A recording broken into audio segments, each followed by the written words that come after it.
بسم الله الرحمن الرحيم إن الحمد لله نحمده ونستعينه ونستغفره من يهده الله فلا مضل له ومن يضلل فلا هادي له وأشهد أن لا إله إلا الله وحده لا شريك له وأشهد أن سيدنا ونبينا وحبيبنا وشفيعنا وقرة أعيننا محمدا عبده ورسوله صلی اللہ تبارک و تعالی علیہ وعلی آلہ واصحابہ وازواجہ وذریتہ وبارک وسلم تسلیما کثیرا اما بعد فاعوذ باللہ من الشیطان الرجیم بسم اللہ الرحمن الرحیم یا ایہا الذین آمنوا کتب علیکم الصیام کما کتب علی الذین من قبلکم لعلکم تتقون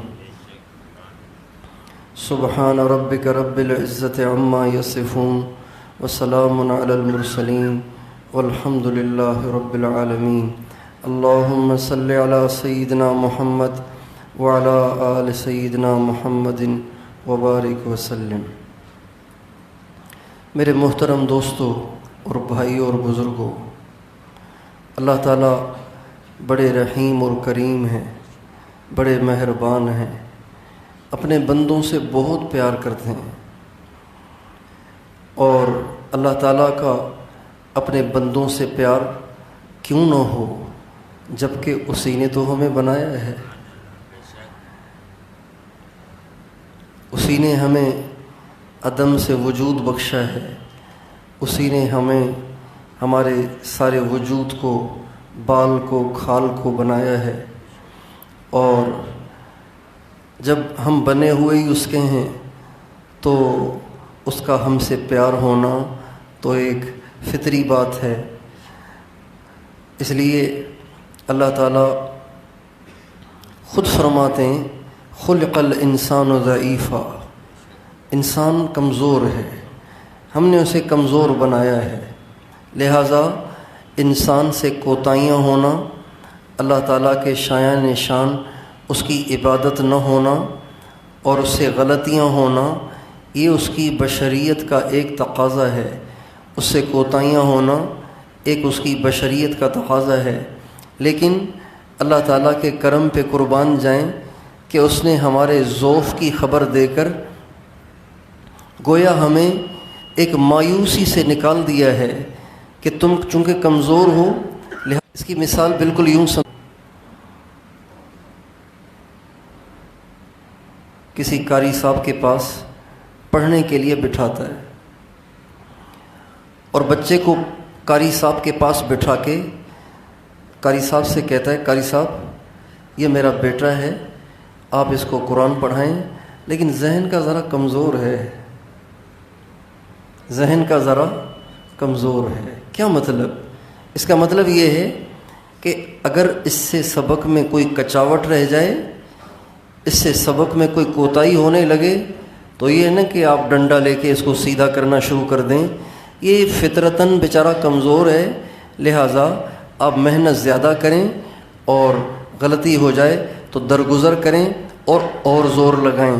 اللہ تعالیٰ نے ہمیں بنایا اور بنا کے خود ہی فرمایا میں نے انسان کو بنایا ہی کمزور ہے۔ کیا مطلب؟ اس سے کوتاہیاں ہو جائیں گی، اس سے غلطیاں ہو جائیں گی، اس سے نافرمانیاں ہو جائیں گی، لیکن مایوس نہ ہو، توبہ کرے گا ہم معاف کر دیں گے۔ پھر اللہ تعالیٰ نے ایسا نظام بنایا ہے کہ 24 گھنٹے توبہ کی قبولیت کے دروازے اس نے کھول دیے ہیں۔ دیکھیں 5 نمازیں ہیں نا، 5 نمازوں کے اوقات متعین ہیں۔ آپ فجر کی نماز اگر دن کو 12 بجے پڑھیں گے تو نہیں ہوگی، آپ عصر کی نماز 1 بجے پڑھیں گے تو نہیں ہوگی، مغرب کی نماز 4 بجے دوپہر کو پڑھیں گے تو نہیں ہوگی، عشاء کی نماز 6:30 بجے پڑھیں گے تو وہ تو مغرب کا ٹائم ہے، اس وقت عشاء کی نماز نہیں ہوگی۔ رمضان کے روزے اگر آپ رمضان سے پہلے شعبان میں ہی رکھنا شروع کر دیں تو وہ نہیں ہوں گے۔ روزوں کا وقت مقرر، نمازوں کا وقت مقرر، حج کا وقت مقرر، ایسے ہی زکوٰۃ کے لیے بھی قوانین اور ضوابط ہیں، لیکن توبہ کے لیے نہ کوئی وقت مقرر ہے، نہ کوئی قانون مقرر ہے۔ بس اللہ تعالیٰ یہ کہتے ہیں جب تم گناہ کرو اور تمہارے دل میں اس کا احساس ہو جائے تو تم میرے سامنے جھک کر مجھ سے پچھلے کی معافی مانگ لیا کرو، آئندہ صحیح چلنے کا عزم کر لیا کرو، تمہارا گناہ چاہے کتنا بڑا ہو میں اسے معاف کر دوں گا۔ سارا سال توبہ کا سیزن ہے۔ توبہ کے لیے جیسے رمضان کے روزوں کے لیے رمضان ہی ہے، ایسے ہی نمازوں کے اوقات میں ہی نماز ہے، اس کے علاوہ وہ نماز نہیں پڑھ سکتے، پڑھیں گے تو بعد میں پڑھیں گے، قضا کر کے پڑھیں گے۔ اسی طرح توبہ کے لیے کوئی شرط نہیں ہے کہ رات کو 2 بجے اٹھ کر کسی جنگل میں جا کر یا بیت اللہ کے پردے سے چمٹ کر یا حضور کے روضے پہ کھڑے ہو کر یا ریاض الجنت میں کھڑے ہو کر توبہ کرو گے تو قبول ہوگی۔ اگر اس طرح توبہ نہیں کرو گے تو توبہ قبول نہیں ہوگی۔ اللہ تعالیٰ نے اس کی شرط نہیں لگائی، بلکہ اللہ تعالیٰ فرماتے ہیں تم شہر میں ہو، تم گاؤں میں ہو، رات ہے، دن ہے، گرمی ہے، سردی ہے، کوئی لمحہ کوئی گھڑی ہے، تم توبہ کرو میں معاف کر دوں گا۔ اگر اللہ تعالیٰ اوقات کو متعین کر دیتے، جیسے نماز کا وقت مقرر ہے نا، ان الصلاۃ کانت علی المؤمنین کتابا موقوتا، نماز کا ٹائم مقرر ہے۔ ایک آدمی دن کو 11:30 بجے فوت ہو جاتا ہے، 11:30 بجے فوت ہو جاتا ہے، تو اس سے ظہر کی نماز کا حساب نہیں ہوگا، اس کو ظہر کی نماز پڑھنے کا ٹائم ہی نہیں ملا، اس کو ظہر کی نماز پڑھنے کا ٹائم ہی نہ ملا۔ اگر اللہ تعالیٰ توبہ کے لیے کوئی ٹائم مقرر کر دیتے، مثلا رات کو 2 بجے اٹھنا ہے، ٹھنڈے پانی سے نہانا ہے، اندھیرے میں کھڑے ہونا ہے، 50 رکعتیں پڑھنی ہیں، 1 گھنٹے کی دعا مانگنی ہے اور گڑ گڑانا ہے اور لمبے لمبے سجدے کرنے ہیں، پھر اس کے بعد تمہاری توبہ قبول ہوگی۔ اگر اللہ تعالیٰ کسی وقت کی تعیین کر دیتے تو جس آدمی سے گناہ ہوتا اور گناہ کے بعد اس وقت کے آنے سے پہلے اس کی موت ہو جاتی تو اللہ تعالیٰ کے بندے کا تو بیڑا غرق ہو جاتا، وہ تو بغیر توبہ کے مرتا اور جہنم میں جاتا، جبکہ اللہ تعالیٰ یہ نہیں چاہتے کہ اس کا کوئی بندہ بغیر توبہ کے مرے۔